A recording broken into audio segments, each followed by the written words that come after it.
From Interfaith Alliance, this is State of Belief Radio. I'm your host, Reverend Welton Gaddy.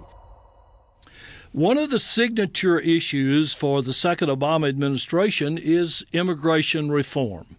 Whether it's going to be comprehensive or not, it's too soon to tell.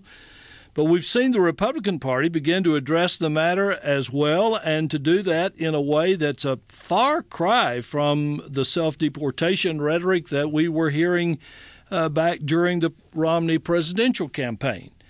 So both parties now see this as an important issue. But how about the American people? Just days ago, the respected Public Religion Research Institute, in partnership with the Brookings Institution, released a comprehensive survey on just this topic, with a special focus on the moral and social implications of the so-called path to citizenship. And here to talk about some of the findings is PRRI founding CEO, Dr. Robert P. Jones. He's no stranger to you because he comes to us regularly and always enlightens us. Robbie, welcome back to State of Belief. Thanks so much. I'm happy to be here. I'm sure your study has been in the works for quite some time, but it's very interesting that it comes out the same week as the GOP post-election self-evaluation that seems to echo some of the same themes when it comes to immigration policy. In fact, you call a central finding that rarest of rarities in our polarized political environment, a policy that has major support no matter what group you ask. I mean, that's hard to believe, so let's start right there. No, you're right. It is. And it is quite remarkable that we're finding 6 in 10 Americans supporting a path to citizenship. And this is even when we offer a 3-part question that has a path to citizenship, permanent legal status, and not citizenship or deportation. So they get 3 options to pick from. When you give Americans 3 options to pick from and say, how do you think we ought to solve the country's illegal immigration problem? More than 6 in 10, say 63%, say that we should support a path to citizenship for those already in the country here illegally. Now, what's remarkable about this is that includes, maybe not surprisingly, strong majorities of Democrats and independents, but it also includes a majority, 53% of Republicans also support a path to citizenship, as do all major religious groups in the country. And this survey was big enough that we were able to break out like 10 major religious groups, all of them, even more conservative groups like white evangelical Protestants and Mormons, all supporting a path to citizenship for illegal immigrants. And as you said, it is a pretty rare thing in today's polarized environment to find anything, especially a major issue like this that's been contentious in the past. This is not something around the edges of policy. This is major U.S. policy that would be a significant change in the way the country deals with the approximately 11 million immigrants that are here in the country today. And yet we find, despite all the talk about political polarization that's real on so many issues, not here.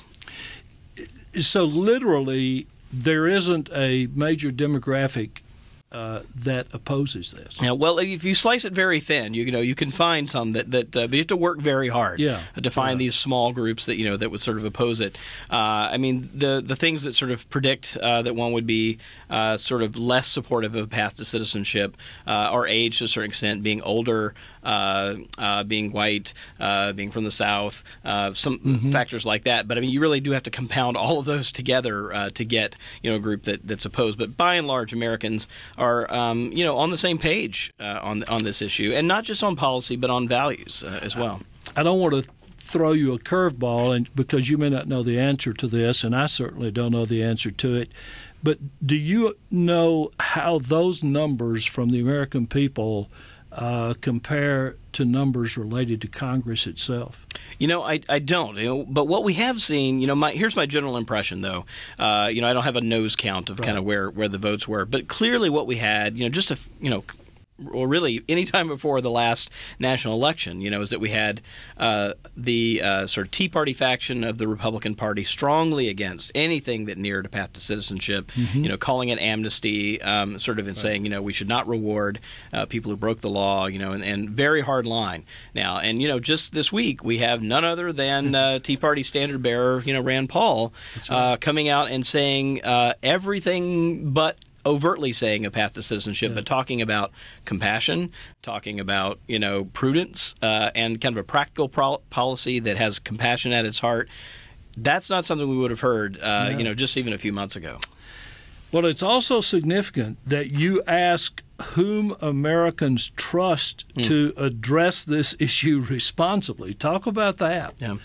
Well, one of the things we see is that Americans certainly say that they trust the Democratic Party more than the Republican Party to handle this issue by a margin of about 10 percentage points. However, it's worth also noting that about a quarter of the country says they don't trust anybody to deal with this issue. And I think that has to do with, just a general sense that, we've had a very gridlocked Congress that has done very, very little, especially in terms of major policy like this. And I think, this is reflected in that number. But when you sort of ask, and by the way, this is true whether you ask of immigration as a whole or whether the specific problem of illegal immigration, on both of those issues, the country is saying they trust the Democratic Party by about a 10-point margin more than they trust the Republican Party to handle it. That suggests, I think, that accusations of Democrats being soft on immigration to somehow swell their own ranks have fallen on deaf ears. Yeah.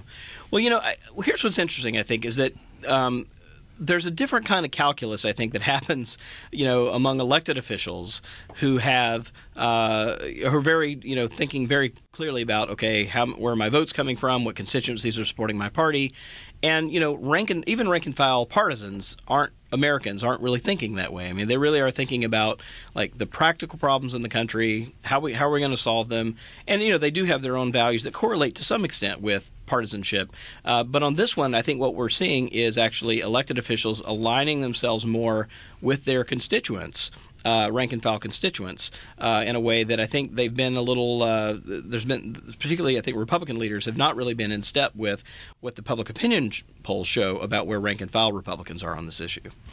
Robbie, is there a description of a path to citizenship that got the level of support you found? In other words, are there specifics to a solution that's popular and specifics that a majority of Americans would object to? Well, in past polling, we've dug into this, and one of the challenges with immigration reform is that when you get down into the sort of policy details and the weeds, this is something that a lot of Americans haven't really thought about that much. But when we ask about things like, should they learn English, should they pay a fine, should there be a process where they're not getting in front of folks who have come through the process legally, all of those things poll very, very popular with Americans. But again, those are sort of pragmatic problems. I think what the survey says is that they do want immigrants who have come here illegally to have to go through some process that has some requirements to it. It's not just the open the doors kind of thing. That's not what Americans want. I mean, they do want secure borders. They do want a kind of orderly process. But at the end of the day, what's at the end of that process that clearly in the survey that we see is some path to citizenship. Yeah. Did you identify any historical trend in why Americans look at immigration policy? Yeah. Well, we have a little bit of historical trends here, and what we've seen is about a 6-point shift even over 2 years. The last time we asked a lot of the questions in the present survey was in 2011, also with the Brookings Institution. And there we found, in that survey, we found Republicans sort of divided on the issue of a path to citizenship. Now we find them in solid majority territory. There's been about a 5 or 6 point movement, particularly among Republicans in the last couple of years. And I think it reflects, some of the political realities and lessons learned from the last election. And I think it just reflects an evolving realization that the immigration system is really broken and something has to be done, and it can't be done around the edges. It really does have to be done in a more central way. I don't know. Again, I'm asking another question that I don't know whether you have an answer for from your data or not.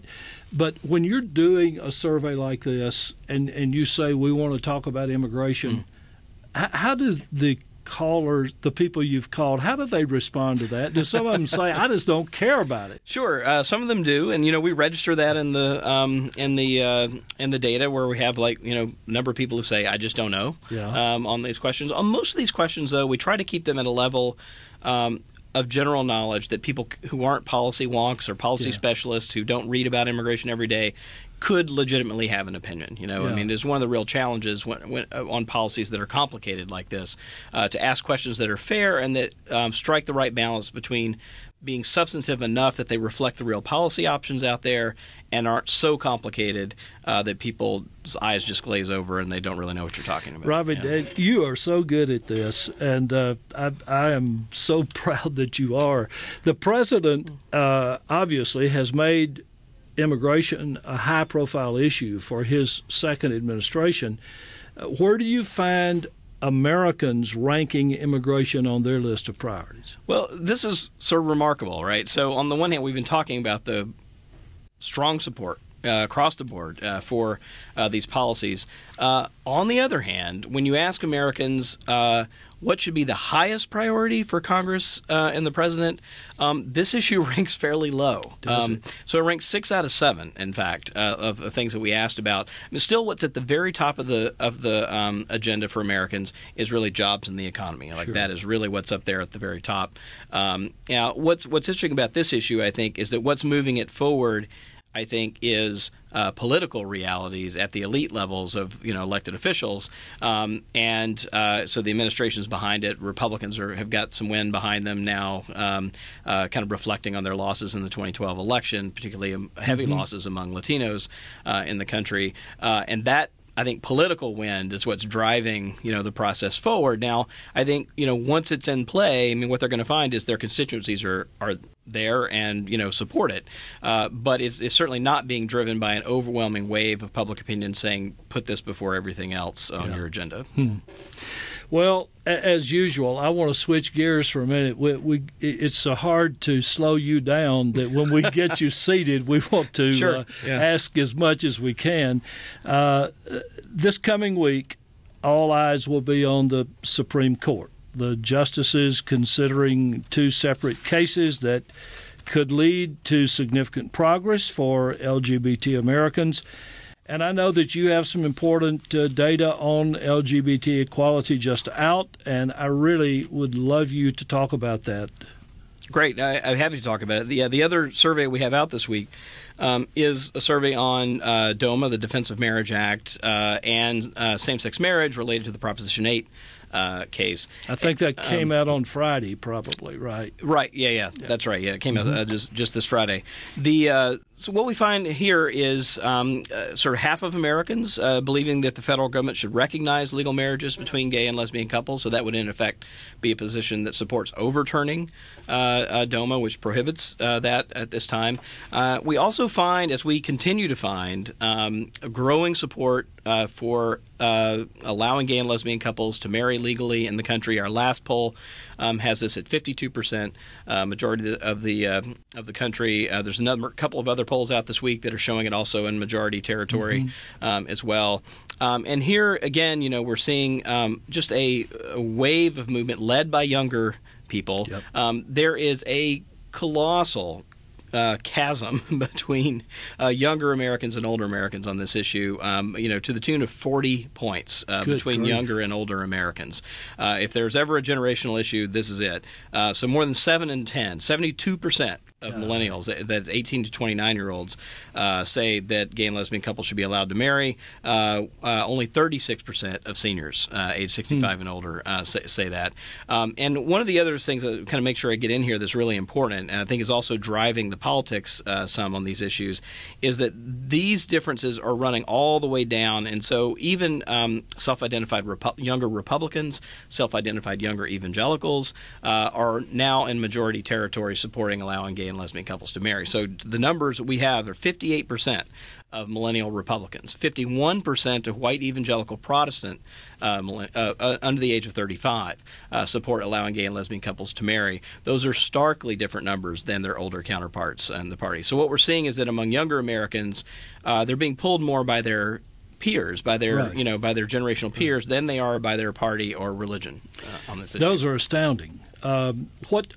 What is there much of a chasm between I know age is a chasmic thing, but is there much of a chasm between religious responses and the nones or the non-religious responsives? Yeah. Well, what we're seeing on kind of the big, underlying issue of same-sex marriage and DOMA, really, the patterns for overturning DOMA and supporting same-sex marriage are really basically the same because it's the same group of people supporting both. But we do see majorities we see religious groups on both sides of this debate. So I think a lot of Americans, mistakenly or wrongly think this is a debate between secular Americans who support same-sex marriage and religious Americans who oppose it. Yeah. For some time now, really for a couple of years, we've been finding very consistently that white mainline Protestants and Catholics, along with the religiously unaffiliated, support allowing gay and lesbian couples to marry. On the other side are minority Christians who tend to be more divided on this issue, and white evangelical Protestant Christians who tend to be very opposed to this issue. So what we kind of have in the religious landscape is, the fairly large group of white evangelical Protestants really anchoring opposition to same-sex marriage, with some also from African American Protestants and Latino Protestants as well, but then like most other religious groups, divided or on the other side. So it's a issue that really divides religious Americans. Robbie, do you have any idea whether the Supreme Court pays any attention to these kinds of polls on Americans' opinions? Yeah. I don't. It's such a mystery, right? What goes into the deliberation process, and once oral arguments have been had and once they sort of retire to chambers. And, there are some, I think, some insights and books into that process. It's a messy one from all the sort of academic literature on the subject. But clearly, one of the things justices, I think, ask themselves in addition to the legal arguments, are questions about where is the country, right? So when we think about desegregation, those other kinds of questions, certainly the Supreme Court weighed. What's the country ready for? Right. Where what's plausible, as policy in the country that we have, and that stuff I think makes some difference. Now, where it will come out and how much it will weigh in this issue, I don't know. But on the issue of Proposition 8, for example, we're now showing nearly 6 in 10 Californians supporting allowing gay and lesbian couples to marry, which is much higher, by the way, than it was back in 2008. So, that issue in California, where this has been sort of back and forth during the legal battles, is sort of marching ahead in public opinion while the legal battles are being played out. I can't imagine, for example, the justices living in D.C. and seeing a headline this week in the Washington Post talking about the rise of support for same-gender marriage. And, that just leads me to observe that what you're doing in providing data that give us insight into the American people and their minds and their values is extremely important for the people who are going to be making the decisions that affect the nation. And I don't see how they can interpret the Constitution without paying attention to that. Well, I appreciate that. One of the things we really try to do is to put solid, objective data out there that may be taken by good news in some and bad news by others. But, it's nonetheless, I think, a good reflection of where the country is. And, clearly on this issue, we have just reached a tipping point on the issue of same-sex marriage.